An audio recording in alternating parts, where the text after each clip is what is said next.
नमस्कार। न्यूज़ 18 के प्रोग्राम सेहत आपकी में आप सबका खैर मकदम है, स्वागत है। मैं हूं मेज़बान आपका समीर भट्ट।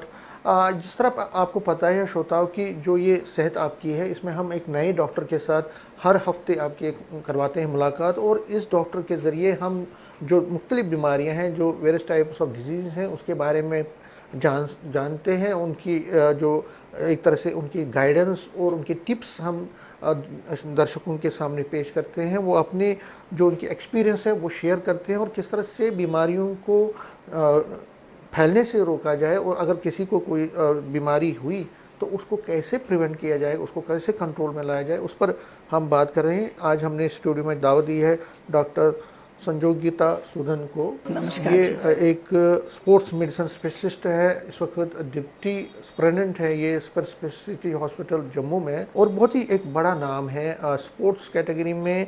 जो बहुत सारी चीज़ें उन्होंने की हैं जो स्पोर्ट्स रिलेटेड मेडिसिन है, स्पोर्ट्स मेडिसिन में इन्होंने एक ज़बरदस्त काम किया। और सबसे बड़ी बात है कि तकरीबन 40 इंटरनेशनल जो देश हैं, 40 देशों में ये गई हैं और इंडिया को रिप्रेजेंट किया है, चाहे ओलंपिक्स हो, एशियन गेम्स हो, बहुत सारा नाम इन्होंने कमाया। और आज हमें मौका मिला इनसे बात करने का। सबसे पहले जो ये टर्म है स्पोर्ट्स मेडिसिन, ये क्या है? What is this? Sports medicine उसी तरह से है जैसे ऑर्थोपेडिक सर्जन्स हैं। ऑर्थोपेडिक सर्जन्स जो हैं वो हड्डी का ख्याल रखते हैं। We are orthopaedic physicians. Sports medicine specialist होता है जो स्पोर्ट्स इंजरीज देखता है कि हम कैसे परफॉर्मेंस एनहांस करते हैं, पोस्चर क्या है। स्पोर्ट्स इंजरीज जो इमीडिएटली होती हैं, ट्रैक पे खेलते हैं जब बच्चे, उसी वक्त जो इंजरीज होती हैं उसको एड्रेस करते हैं। ओवरऑल फिटनेस क्या है, कैसे आप एक प्लेयर को फिट करते हो एक पर्टिकुलर गेम के लिए, उस पे स्पोर्ट्स मेडिसिन का काम आता है। उसके बाद स्पोर्ट्स साइकोलॉजी है। स्पोर्ट्स मेडिसिन स्पेशलिस्ट जो है स्पोर्ट्स साइकोलॉजिस्ट भी होता है। उसके बाद स्पोर्ट्स न्यूट्रिशन को भी देखता है। तो ये एक मल्टी डिसिप्लिनरी सब्जेक्ट है जिसमें हम ये सारे पहलू देखते हैं और एक प्लेयर को फिट करते हैं फॉर द पर्टिकुलर गेम। या ये जो आप स्पोर्ट्स मेडिसिन है, इसमें थोड़ा रोशनी डाले आपको इसमें, क्योंकि हम बहुत सारे लोगों से बात करते हैं लेकिन स्पोर्ट्स मेडिसिन की तरफ बहुत कम डॉक्टर्स जाते हैं। देखिए ऐसा है कि आज भी भारत में स्पोर्ट्स मेडिसिन स्पेशलिस्ट बहुत कम हैं जी, बहुत, क्योंकि इस सब्जेक्ट में लोग आते नहीं हैं। तो मैं आपको बताऊं कि जब मैं मेडिकल कॉलेज में थी, मैंने 12वीं क्लास से ही जूडो खेलना शुरू किया, और जब मैं मेडिकल कॉलेज में आई तो भी मैं खेलती थी। मैं स्टेट चैंपियन रही हूँ। मैंने 5 नेशनल्स खेले हैं ड्यूरिंग मेरा जो मेडिकल स्कूल था उसके दौरान। तो मैंने देखा कि स्पोर्ट्स के जो बच्चे हैं उनको क्या क्या दिक्कतें आती हैं उसको कोई एड्रेस नहीं करता। हालांकि मुझे लगता है कि जम्मू कश्मीर में इतना टैलेंट है, हम लोग पहाड़ी लोग हैं, हम लोग बेस्ट परफॉर्म कर सकते हैं, और उस बेस्ट परफॉर्म करने के लिए जो स्पोर्ट्स साइंस की जरूरत होती है वो भारत में नहीं थी। उतना इसका एक्सपोजर नहीं था कि किस तरह से एक प्लेयर को तैयार किया जाए। जैसे कि एक बच्चा 1 मिनट में 100 मीटर स्प्रिंट लगाता है, तो मेरा काम है कि वो 40 सेकेंड में लगाए। तो उसके लिए उसके एक्सरसाइज क्या रहेंगे, उसकी किन्जियोलॉजिकली कैसा है, क्या करेक्शन करनी है। सो ये सब काम जो है ये स्पोर्ट्स मेडिसिन वाले का होता है। और उस वक्त क्या था कि हमें पता तो ये था, गूगल करते थे, लेकिन बाहर वाले देशों में तो सब जगह था, लेकिन जम्मू कश्मीर में, भारत में इसकी मैंने कमी देखी। तो मुझे लगा कि जब मैं MBBS का फाइनल ईयर करते करते मुझे लगा कि मैं MD जो है तब तक आप इसमें बॉक्सिंग में थे? तब तक मैं जूडो में थी और मैं जूडो खेल रही थी। और मुझे ये लग रहा था कि जब मेरे कोचेस ने मुझे देखा, उन्होंने मुझे बोला कि मेरी बॉडी जो है वो फिट है स्विमिंग के लिए जी। मैंने गलत गेम चुनी है। तो उस वक्त यहाँ कोई था नहीं जो मुझे बताता, जब मैं छोटी थी, कि मेरी बॉडी कैसी है, मुझे किस गेम में जाना चाहिए। आजकल तो हम लोग पूरा फिटनेस टेस्टिंग करते हैं, मसल टेस्टिंग करते हैं, बच्चे को देखते हैं, उसके बाद डिसाइड करते हैं कि ये बच्चा किस गेम में अच्छा जा सकता है। तो ये इस स्पोर्ट्स साइंस को ये इंडिया में आए, इसके लिए मुझे लगा कि मैं अपनी पढ़ाई जो है स्पोर्ट्स मेडिसिन में करूंगी। हालांकि मुझे मेडिकल हॉस्पिटल एडमिनिस्ट्रेशन में भी मुझे MD मिल गई थी, लेकिन मैंने वहां ज्वाइन ना करके मैंने स्पोर्ट्स मेडिसिन ज्वाइन किया और फिर मैंने MD स्पोर्ट्स मेडिसिन में की। उसके बाद मैं स्पोर्ट्स मेडिसिन में जब मैंने MD की तो इमीडिएटली मुझे इंडियन हॉकी टीम के साथ काम करने का सौभाग्य प्राप्त हुआ। इंडियन बॉक्सिंग के साथ हुआ, जो हमारी एमेच्योर बॉक्सिंग है उसके साथ मैंने काम किया। काफ़ी टाइम मैंने अपने कैंप्स में रही और फिर उन प्लेयर्स के साथ रोज़मर्रा उनकी लाइफ जो उनकी कैसी थी, उनकी ट्रेनिंग कैसी थी, ट्रेनिंग के किस पार्ट में क्या इंजरी होती है, क्या क्या खामियां थी जो हमें बेहतर करनी थी, तो फिर मैंने उस पर काम करना शुरू किया। उसमें क्या आपको जब आपने शुरू किया और क्योंकि इसमें रुचि थी आपकी, कोई दिक्कत आई आपको या आपका राह जो थी आसान? नहीं, मुझे दिक्कत क्या आई कि मुझे मेहनत करनी थी जी। क्योंकि मुझे कैंप्स में रहना था, बच्चों को ट्रेन करना था, उनकी इंजरीज देखनी थी, उनकी मोड ऑफ इंजरी देखनी थी, इमीडिएटली ट्रीटमेंट करना था ताकि वो नेक्स्ट जो इवेंट है उसके लिए तैयार हो। आप ये मान के चलिए कि 2002-03 से मेरा सफर शुरू हुआ। 2010 में मैं एशियन गेम्स में हेड डॉक्टर थी इंडियन कॉन्टिजेंट के साथ, और लंदन ओलंपिक्स में मैंने भारत का नेतृत्व किया जिसमें कि हमारे 6 मेडल्स थे। बहुत अच्छी भूमिका रही हमारे प्लेयर्स की, तो एक बड़ा ही अच्छा एक्सपीरियंस था क्योंकि मेरी चॉइस का सब्जेक्ट था। तक आपका रोल क्या रहता है? जैसे आप एक डॉक्टर है, जैसे आप फॉरेन गई, चाहे एशियन गेम्स में गई, ओलंपिक्स में गई। देखिए, सबसे पहले तो मेरा काम रहता है कि मेरी जो टीम है वो इंडिया में, भारत में बहुत अच्छा परफॉर्म करती है और बाहर जाके नहीं कर पाती, तो ये जो उनको साइकोलॉजिकल स्ट्रेस होता था उससे कैसे निकालना है। आजकल तो स्पोर्ट्स साइकोलॉजिस्ट आ गए हैं, लेकिन जब हमने शुरू किया था तब स्पोर्ट्स साइकोलॉजिस्ट नहीं होते थे, सो हमें ही काम करना पड़ता था। तो एक तो हमें साइकोलॉजी का बड़ा मेन काम रहता था, उसके बाद उनकी इंजरीज ना हो, उनकी रिकवरी बेटर हो, उसके लिए क्या करना है, और अगर इंजरी हो जाती है तो इंजरी को इमीडिएटली ट्रीट कैसे करना है। जैसे हमारा मैक्सिमम मेरी जो कोशिश रहती है कि आइस के साथ इंजरीज को ट्रीट करना। अगर सपोज किसी को हेमेटोमा बन जाता है बॉक्सर को, तो immediately ice compression is important. कि आप आइस कंप्रेशन करते हो, आप उससे क्या है कि आपकी पेन कम हो जाती है, आपका जो कैपिलरीज का ऊज है वो बंद हो जाता है, आप नेक्स्ट इवेंट के लिए तैयार हो जाते हो। और हम अपने कोचेस को भी बताते हैं कि इमीडिएटली ट्रैक पे किस तरह का ट्रीटमेंट देना है। और एक और चीज है इंपॉर्टेंट, हर एक गेम की अलग इंजरीज होती हैं। जैसे क्रिकेट की इंजरीज अलग है, थोड़ा उस पर बताइए। बिल्कुल। जैसे कि बॉक्सिंग में हेड इंजरीज बड़ी कॉमन देखी जाती हैं। एक बॉक्सिंग में देखा जाता है कि ड्रंक पंच सिंड्रोम। ड्रंक पंच सिंड्रोम होता है कि जैसे हम बार बार पंच करते हैं तो माइक्रो इंजरी होती है, माइक्रो ट्रॉमा होता है। माइक्रो ट्रॉमा से जो है ब्रेन को इंजरी होती है। तो इसलिए जब भी बॉक्सिंग होती है, डॉक्टर हमेशा बॉक्सिंग रिंग पे रहता है, उसको बोलते हैं रिंग साइड फिजिशियन, ताकि उसको लगे कि इंजरी हो रही है और वो इमीडिएटली बाउट को स्टॉप कर दे। इसी तरह से जो हॉकी प्लेयर्स हैं, उनकी इंजरी मैक्सिमम लोअर लिम्ब की होती है, टांगों की इंजरी ज्यादा होती है। अब हमारे वेट लिफ्टर्स हैं तो उनका शोल्डर डिसलोकेशन बड़ी रिकरेंटली होती है। तो ऐसे हम लोग उनको उसके अकॉर्डिंगली ही ट्रीट करते हैं और उनकी एक्सरसाइजेस भी अलग है। बिल्कुल, हाँ। जैसे क्या पार्ट बॉडी का सबसे ज्यादा यूज होता है तो वी डू अकॉर्डिंगली हम उनको कोच करते हैं। जैसे डाइट है, तो मेरा जो एक बॉक्सर है उसको डाइट चाहिए 100 कैलोरीज। जब मेरा एक वेट लिफ्टर है उसको चाहिए 5600 कैलोरीज, और मेरा एक चेस प्लेयर तो है डाइट चार्ट भी उनको देते हैं पूरा? तो हाँ, उस वक्त तो, आज तो डाइटिशियन आ गए, लेकिन जब हम लोगों ने शुरू किया था डाइट का प्लान भी हम ही लोग करा करते थे। तो किसको क्या डाइट देनी है, कितना प्रोटीन देना है, कितना कार्बोहाइड्रेट देता है, कितना एक्सपेंडिचर है उसका, कितना आप उसको खाने दे रहे हो, तो इस सब चीजों की कैलकुलेशन होती है। स्पेशली जब हमारे इलीट प्लेयर्स हैं, पीपल लाइक मैरी कॉम, विजेंदर, सानिया मिर्जा, सुशील, मैंने इनके साथ 14-15 साल काम किया है। तो इन सब लोगों की एक प्रॉपरली डाइट होती थी जो इनके खेल के अनुसार बनाई जाती थी। अगर कोई सीवियर इंजरी हो गई, फॉर एग्जांपल किसी की सीवियर इंजरी, तो उसकी रिहैबिलिटेशन आप कैसे? देखिए, ऐसा है कि मैच चल रहा है, इंजरी एक्यूट हो जाती है, हमारा प्लेयर जो है वो स्टार प्लेयर है, तो इमीडिएटली पहले हमें रिहैबिलिटेट करना है आइस के साथ, और कुछ दवाइयां इस्तेमाल करते हैं। 2-5 मिनट के बाद उसको हम लोग भेज देते हैं वापस ट्रैक पे। उसके बाद फिर हम पूरा एनालिसिस करते हैं कि वो इंजरी हुई है, उसको आगे फर्दर एग्जैजरेट ना हो।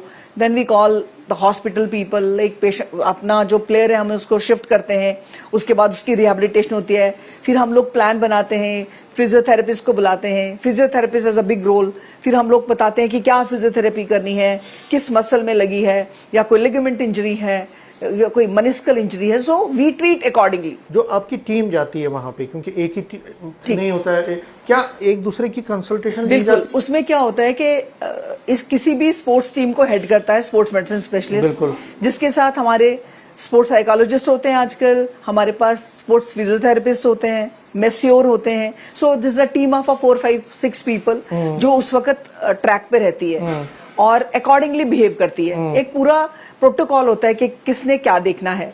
सो स्पोर्ट्स मेडिसिन उस टीम को, स्पोर्ट्स मेडिसिन स्पेशलिस्ट उस टीम को हेड करता है और उनके इंस्ट्रक्शंस के हिसाब से सब लोग काम करते हैं। ब्रेक से पहले आपसे जानना चाहूंगा, जो आपका एक्सपीरियंस रहा बाहर का, जी, आपने वहां का और ये इसमें यहाँ का क्या डिफरेंस पाया? बाहर थोड़ा सा स्पोर्ट्स साइंस उन दिनों ज्यादा हुआ करती थी, उनके पास स्पोर्ट्स साइंटिस्ट थे, हमारे पास कम थे।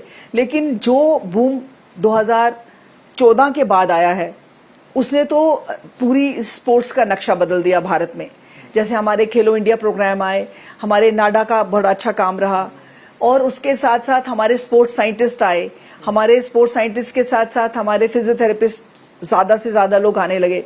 अभी हमारे पास स्पोर्ट्स मेडिसिन स्पेशलिस्ट ज्यादा से ज्यादा ट्रेन होने लगे। पहले सिर्फ पटियाला में होते थे, एमडी स्पोर्ट्स मेडिसिन होती थी, अब चेन्नई में शुरू हो गई है। तो भारत में बाकी जगहों पे भी एमडी स्पोर्ट्स मेडिसिन शुरू हो गई है। हमारा इंफ्रास्ट्रक्चर बहुत बड़ा है। पिछले कुछ सालों से आप देखिए तो हमारे स्टेडियम्स बहुत अच्छी हो गई है, हमारे कोचेज आए हैं, हमारे बच्चों ने काम करना शुरू किया। मैं ऑल ओवर इंडिया बोल रही हूँ। भारत में अगर आप देखिए कलेक्टिवली तो हमारी टीम्स बहुत अच्छा कर रही हैं। हमारी आर्चरी बड़ा अच्छा कर रही है, हमारी फेंसिंग बहुत अच्छी कर रही है, हमारी टीटी अच्छा कर रहा है, हमारी वेट लिफ्टिंग अच्छी हो गई है, हमारी रेसलिंग बहुत अच्छी हो गई है। तो बॉक्सिंग में हमारी बहुत अच्छी लड़कियां अच्छे मेडल्स ले रही हैं। ओवरऑल 2014 के बाद बूम आया जिसमें स्पोर्ट्स साइंस को इंपॉर्टेंस दी गई, और अब आप देखिए कि हम लोग वर्ल्ड रिकॉर्ड्स बना रहे हैं। ठीक है, मैं आऊँगा आपको और कुछ इस पर बात करूँगा। एक छोटा सा ब्रेक लेना, ब्रेक के बाद डॉक्टर साहबा के साथ बातचीत का जो अमल है जारी रहेगा। उसके बाद आप सबका फिर एक बार स्वागत है। हमारे साथ डॉक्टर साहबा बराबर बात कर रही हैं। आपका जो काम होता है, जो मुझे समझ आ रहा है कि वो है enhancing the performance of any player. लेकिन आजकल दौर चला है सप्लीमेंट्स का। जो सप्लीमेंट्स लिया जाता है न सिर्फ जम्मू कश्मीर बल्कि पूरे भारतवर्ष में इसका बड़ा प्रचलन है। और ऐसा कहा जाता है कि जैसे आप कोई जिम जा रहे हैं तो आप सप्लीमेंट ले रहे हैं, आप कोई स्पोर्ट्स कर रहे हैं तो उसमें ये जो सप्लीमेंट है क्या मेडिकल टर्म्स में ये अलाउ है और इसका कितना डायर कॉन्सिक्वेंसेस हो सकते हैं? ये आपने एक बहुत अच्छा क्वेश्चन किया। मुझे लगता है कि भारत में आज सब लोगों को, सब स्टेट्स में इस पे चिंतन मंथन करने की जरूरत है। आपको क्या डाइट खानी चाहिए वो किसका काम है? डाइटिशियन बताएगा या डॉक्टर बताएगा? आपको सप्लीमेंट लेना है ये कौन बताएगा? डॉक्टर बताएगा या डाइटिशियन बताएगा? आज कोचेस डाइट प्लान करते हैं जी, ठीक है, विच इज टोटली रॉन्ग। अब आप मुझे बताइए, प्रोटीन आप खा रहे हो, आपका कितना प्रोटीन चाहिए, किसके साथ चाहिए, वो एक डॉक्टर ही आपको बता पाएगा, रिकमेंड करेगा। लेकिन यहाँ रिकमेंड कौन करते हैं? कोचेस। मैं आपको बताती हूँ, ये पूरे भारत में $1 मिलियन की इंडस्ट्री चल रही है। इस इंडस्ट्री के क्या क्या नुकसान है? सडन कार्डियक डेथ आज यंग बच्चों को हो रहा है। मैं अब देखिए ना, से थोड़ा आपसे इस पर, क्योंकि ये बड़ा इंपॉर्टेंट है ये जो सप्लीमेंट, और खासकर बच्चे भी हैं स्पोर्ट्स में जो लोग जाते हैं उनको आप समझा लीजिए अपने हिसाब से कि कितना, क्यों ये डेंजरस है, किस तरह ये। देखिए सर, सबसे बड़ी बात है कि हर चीज को एक लिमिट में खाया जाता है। मैं आपको अपना एक एक्सपीरियंस बताती हूँ। मैंने कभी भी नहीं देखा मैरी कॉम को हर्बल लाइफ खाते हुए। मैंने किसी इलीट प्लेयर को प्रोटीन सप्लीमेंट लेते हुए नहीं देखा। अनटिल अनलेस कोई सप्लीमेंट हम देते थे तो हम लोग पूरे बॉडी के टेस्ट कराते हैं, फिर हम एनालिसिस करते हैं कि परफॉर्मेंस क्या है, कहाँ कमी आ रही है और कहाँ हमने देना है। लाइक आपका हीमोग्लोबिन कितना है, आपको अगर आपका फीमेल है तो 12-13 ग्राम हीमोग्लोबिन चाहिए, कम है तो हम सप्लीमेंट देते हैं, हम आयरन, कैल्शियम, विटामिन देते हैं। प्रोटीन का जहां तक ताल्लुक है, प्रोटीन को बड़े कैलकुलेटेड वे से दिया जाता है और कुछ ही लोगों को दिया जाता है, सब लोगों को नहीं दिया जाता। लेकिन अभी क्या है कि बॉडी बिल्डिंग है, लोग मसल बना रहे हैं, बिना सोचे समझे खा रहे हैं और उसका रिजल्ट ये है कि यंग एज में, यंग बच्चों में जिम के अंदर डेथ्स हो रही हैं। Sudden cardiac death is very very common, all because of the protein supplement. ये है क्या, क्योंकि जो बच्चे हैं या जो स्पोर्ट्स में या जिम जो, वो इसको मानते नहीं है। देखिए डाइजेशन नहीं होती ना, आप इसकी डाइजेशन बड़ी स्लो है। अच्छा। One part. दूसरी बात है कि कितना प्रोटीन चाहिए और किस वक्त चाहिए, वो इम्पोर्टेंट है। किस एज में कितना चाहिए, वो इम्पोर्टेंट है जी। मैं डेप्यूटी मेडिकल सुपरिटेंडेंट हूँ आजकल हाँ, सुपर ये स्पेशलिटी सुपर हॉस्पिटल में। हाँ। तो मैं डायलिसिस वार्ड में एक राउंड करने के लिए गई, तो मैंने एक यंग लड़के को देखा। मैंने कहा इस बच्चे को क्या हुआ? कहते हैं ये किडनी फेलियर में आया है, डायलिसिस हो रहा है। मैं गई उसके पास, मैंने कहा उसकी मैंने देखी तो मसल वसल, मैंने उसको पूछा कि बेटा आपने कहा था मैडम मैं बस क्या बताऊं, मैं कुछ 1 साल से सप्लीमेंट ले रहा था, सडन डॉक्टर साहब ने बोला कि तुमको डायलिसिस कराना है, मेरी किडनी फेल हो गई है। जी। अब आप देखिए कि आपको कोई रिकमेंड करने की अथॉरिटी होनी चाहिए ना किसी की। आप अपनी मर्जी से कोई दवाई भी खाएंगे।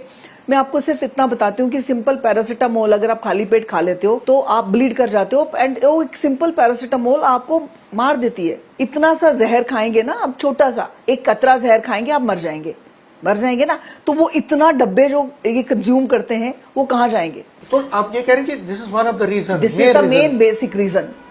छोटे छोटे बच्चे अपने पेरेंट्स को तंग कर रहे हैं कि आप हमें डिब्बा खरीद के दीजिए। पेरेंट्स परेशान हैं, उनको नहीं लगता कि हमें किसी डॉक्टर से कंसल्ट करना चाहिए कि हम, कोचेस का काम है कोच करना, कोचेस का काम है टेक्निकल ट्रेनिंग देना, कोचेस का काम प्रिस्क्रिप्शन लिखना नहीं है, फिजियोथेरेपिस्ट का काम प्रिस्क्रिप्शन लिखना नहीं है। मेरे शब्द आई एम सॉरी टू से कुछ थोड़े से हार्ड हैं, लेकिन मैं जो बता रही हूँ, क्योंकि मैं जो ये बता रही हूँ ये बड़ी इंपॉर्टेंट चीजें हैं। मैं उन पेरेंट्स को एड्रेस करना चाहती हूँ जो पेरेंट्स अपने बच्चों के ऊपर तवज्जो नहीं दे रहे, उन्हें तवज्जो देनी चाहिए। किसी भी कोच के कहने से कोई सप्लीमेंट अपने बच्चों को नहीं देना चाहिए अनटिल अनलेस डॉक्टर रिकमेंड नहीं करता, या उस पर्टिकुलर वो जो ऑर्गेनाइजेशन है उसमें अगर कोई डाइटिशियन है वो रिकमेंड नहीं करता। वो रिकमेंड करेगा तो एज पर योर बॉडी करेगा, एज पर द गाइडलाइंस करेगा। लेकिन कोचेस, और कुछ तो कोचेस भी नहीं है, gym owners are not the coaches, पर एक बिजनेस बनाया हुआ है और इतना सप्लीमेंट लग रहा है कि कभी कभी हमें दहशत आएगी।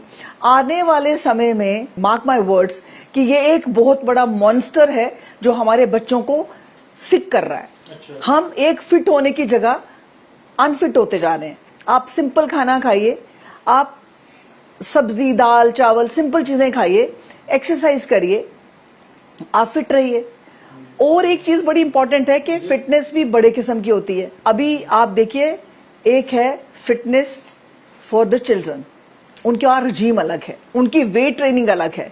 छोटे बच्चों को किस एज में वेट ट्रेनिंग शुरू करनी है, इसके ऊपर भी बहुत बड़ा क्वेश्चन मार्क है मेरी तरफ से कि आप डंबल्स उठवा देते हो, आप ये देखते ही नहीं कि इस बच्चे को किस एज में क्या करवाना है। That is not allowed. That is not allowed. वो एक उसका इम्पैक्ट क्या नेगेटिव क्या है? सर मुझे एक बात बताइए, एक छोटा बच्चा वजन कैसे उठाएगा? मसल सोर होंगे, फिर वो पेन किलर्स खाएगा, मसल बच्चों के सोर हो जाते हैं ना। तो आपको ट्रेनिंग कैसे देनी है, उस ट्रेनिंग के लिए, बच्चों की ट्रेनिंग के लिए अलग से एक रजीम है, वो बच्चों के कोचेस अलग हैं। 16 ईयर्स तक आपने कितनी वेट ट्रेनिंग करानी है, ये एक बहुत बड़ा सब्जेक्ट है, इसको बोलते हैं कंडीशनिंग। यस। फिर आपने 16 के ऊपर बच्चों को क्या करवाना है, एज स्पेसिफिक कंडीशनिंग है, एज स्पेसिफिक एक्सरसाइजेस हैं। और पेरेंट्स को बच्चों को देखना है, बच्चों को बचाना है कि वो एक्सरसाइजेस करने के बजाय गलत एक चीज में पड़ रहे हैं जो उनके लिए नहीं है। आपको लगता है कि जो एक्सरसाइज प्रोग्राम मैं 25 साल के बच्चे को दूंगी वो आपको दूंगी? ऑब्वियसली नहीं। तो फिर अगर आपको 50 और 25 में फर्क है तो फिर 16-18 साल के बच्चे में और 25 साल के बच्चे में भी तो फर्क होगा ना। जो हमारे बच्चे जूनियर में खेलते हैं उनको कैसे ट्रेन करना है, उसके लिए अलग कोचेस हैं, उसके लिए अलग सब्जेक्ट्स हैं, उसके लिए अलग रिजीम है कि किसको कितना बच्चे को खाने के लिए देना है। पहले एक बात मैं आपको बताऊं, हम बोलते थे बच्चे को चीनी डाल के दूध देते थे, आज कोई बच्चे को चीनी डाल के दूध नहीं देता, विच इज नॉट हेल्दी। पर अगर आपको याद है तो मैंने उस चीनी के साथ ही दूध पिया हुआ है जब मैं पैदा हुई थी, आपने भी पिया होगा। सो आप देखिए कैसे कैसे रिसर्च होते जा रही है और चीजें बदलते जा रही हैं। हमारा जो भारतवर्ष है, यहाँ का खान पान, यहाँ की जो पद्धति है वो बड़ी शानदार है। पूरे वर्ल्ड में देखिए तो हमारे लोग सबसे ज्यादा फिट हुआ करते थे। हमारा जो धर्म है उसमें कुछ ऐसी चीजें थी जो हमेशा हमें फिट रखती थी। आपको याद है जो पुराने जमाने में हम जब कॉमिक्स पढ़ते थे तो मोटू जो लोग होते थे उन पे कहानियां बना करती थी। मोटे लोग थे ही नहीं, बड़े कम थे। लोग क्या करते थे, मशक्कत करते थे, लोग चलते थे। जो हम खाना खाते थे वो पच जाता था। आजकल हम खाना खा लेते हैं लेकिन पचता नहीं है क्योंकि हम उतना चलते नहीं है। लेकिन हाँ, खाने में हम लोगों ने जिस तरह के चेंजेस करने चाहिए थे वैसे नहीं किए। आप देखिए ना, आज हम कितना फास्ट फूड खाते हैं। हर घरों में बाजार से खाना मंगवाया जाता है। सैटरडे संडे लोग ऑफ करते हैं तो वो उसका मोमोज देखिए। मैं हेल्थ ऑफिसर थी तो मैंने चेक करना शुरू किया। मैंने देखा कि मोमोज जीएमसी में थी तो मैंने देखा कि मोमोज में क्या क्या चीजें पड़ती हैं और वो कितना डेंजरस है आपकी हेल्थ के लिए। तो बच्चों को इन चीजों से बचाना है।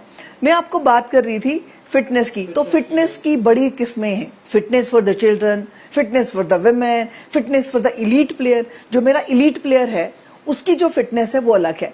माने वार्म अप है, कूल डाउन है। वार्म अप और कूल डाउन का जो कॉन्सेप्ट है आम सारे लोगों में नहीं है। अब आप मुझे बताइए कि कितने लोग आपने देखे हैं जो सुबह पहले वार्म अप करते हैं और फिर कूल डाउन करते हैं। मैंने अपनी सुपर स्पेशलिटी की है हंगरी से। I was in Budapest for a year. तो बुदापेस्ट में जब मैं थी तो मैंने, जो प्रोफेसर था मेरा, मैंने उनसे 15 दिन में वार्म अप और कूल डाउन सीखा।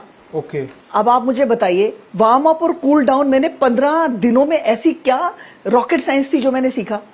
ये बिल्कुल वैसे बात आती है जैसे गुरु द्रोणाचार्य ने 5 पांडवों को बोला कि झूठ बोलना पाप है, तो सबको याद हो गया।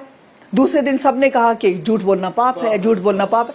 लेकिन युधिष्ठिर को याद नहीं हुआ। गुरु द्रोण ने बोला कि आपको इतने 2 लफ्ज याद नहीं हुए, तो उन्होंने कहा कि जब मैं ये अपने मन में रचा बसा लूंगा कि मुझे झूठ बोलना नहीं है तो तब मैं आपको बता पाऊंगा कि झूठ बोलना पाप है। तो कुछ चीजें जो हैं उनके बड़े गूढ़ मतलब हैं जो आज के टाइम में हम नहीं समझ पा रहे और हमें ये समझना होगा। अगर आज हम ये नहीं समझेंगे, आने वाला समय हमें माफ नहीं करेगा। कूल डाउन, वार्म अप का मतलब होता है आप अपनी बॉडी को प्रिपेयर कर रहे हो एक पर्टिकुलर इवेंट के लिए। आपका हार्ट रेट है 70 सपोज, ठीक है जी। आपकी एज है 50, 70 से आप 80 जाओगे, 80 से 90 जाओगे तो आपको हार्ट रेट बढ़ेगा ना। तो आपको अपने हार्ट को ट्रेन करना है। तो वार्म अप में क्या है कि आपने कुछ एक्टिविटी करनी है ताकि आपका हार्ट रेट 110 तक स्टेबल रहे, 120 तक रहे। हमारे जो इलीट प्लेयर्स हैं उनके हार्ट रेट 170 तक भी जाता है जब वो हाई इंटेंसिटी एक्सरसाइजेस करते हैं, जैसे वेट लिफ्टर्स हैं। तो ये सब चीजें मद्देनजर रखी जाती हैं, इसलिए हम वार्म अप कराते हैं। वार्म अप से आपके जितने भी जॉइंट्स है वो फ्लेक्सिबल हो जाते हैं और वो आगे मैक्सिमम लोड लेने के लिए तैयार होते हैं। ठीक है, जब आपने लोड ले लिया उसके बाद आपका इवेंट खत्म हो गया तो अपने आप को आपने कूल करना है ना, आपने वापस स्ट्रेचिंग करनी है। आपने स्ट्रेचिंग करके, प्रॉपर स्ट्रेचिंग करके कूल डाउन करना है। ये दोनों चीजें जो हैं इतनी इंपॉर्टेंट है as per the sports is concern. ये 2 चीजें अगर आप प्रॉपरली करते हो तो आपको इंजरी होती ही नहीं है। हमारे जो इलीट प्लेयर्स हैं अगर वो प्रॉपर ट्रेनिंग ना करें, साइंटिफिक ट्रेनिंग ना करे तो इंजर्ड होते रहे। इलीट लोगों में इंजरी बड़ी कम होती है क्योंकि स्ट्रक्चर्ड प्रोग्राम को फॉलो करते हैं, उनके साथ एक टीम होती है और वो बेटर परफॉर्म करते हैं। आप मेरी बात समझते हैं ना।